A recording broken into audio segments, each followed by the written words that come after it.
નમસ્કાર મિત્રો, સ્વાગત છે તમારું અમારી YouTube channel Gujarat jobs and ન્યૂઝમાં.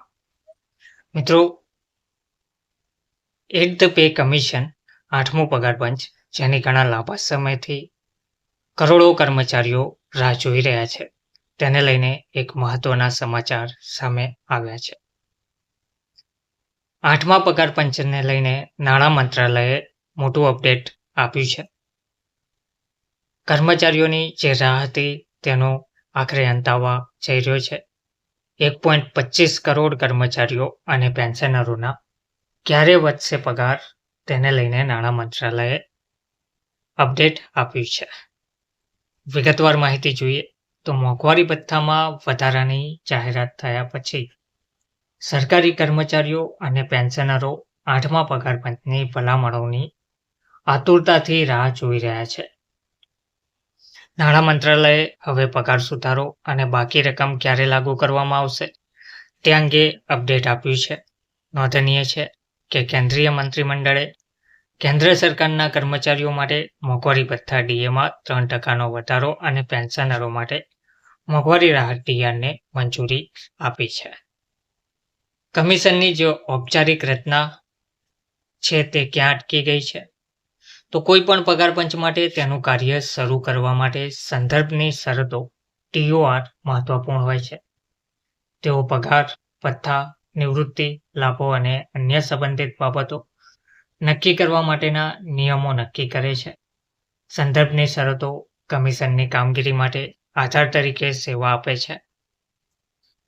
અધ્યક્ષ અને સભ્યોની નિમણૂક સંદર્ભની શરતોને અંતિમ સ્વરૂપ આપ્યા પછી જ થઈ શકે છે. આ વિના કમિશન ઔપચારિક રીતે રચાયું નથી અને તેનું કાર્ય શરૂ કરી શકાતું નથી.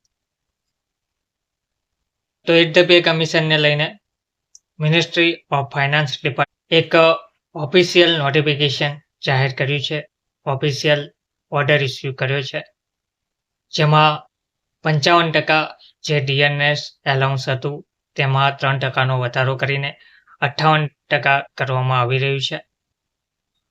હવે 8મા પગાર પંચની રચના માટેની લાંબા સમયથી રાહ જોવાઈ રહી છે.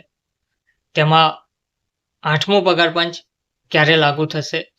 તો મળતી માહિતી અનુસાર 8મો પગાર પંચ 2028માં લાગુ કરવામાં આવશે તેવી માહિતી આપવામાં આવી રહી છે. અને તેવું પણ કહેવામાં આવ્યું છે કે 1 જાન્યુઆરી 2026થી તેને લાગુ ગણવામાં આવશે, પરંતુ તેની સત્તાવાર જે જાહેરાત છે, સંપૂર્ણ પ્રક્રિયા છે, તે 2028માં લાગુ થશે. બાકી રહેતું જે પણ એરિયસ છે, લાભો છે, તે 2 વર્ષના ચૂકવવામાં આવશે. તો અગાઉના પગાર પંચોના અનુભવથી આ કેન્દ્ર સરકારના કર્મચારીઓ અને પેન્શનરોમાં 8મા પગાર પંચની પ્રક્રિયા અને અમલીકરણ અંગે થોડી ચિંતા ઊભી થઈ છે.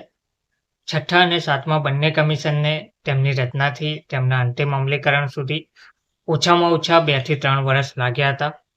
ખાનગી પોર્ટલના અહેવાલ મુજબ 8મો પગાર પંચ સમાન સમય મર્યાદા અને પેટર્નને અનુસરે જ તેવી અપેક્ષા જોવા મળી રહી છે અને 2028 પહેલાં તેનો અમલ થવાની શક્યતા ઓછી જોવા મળી રહી છે.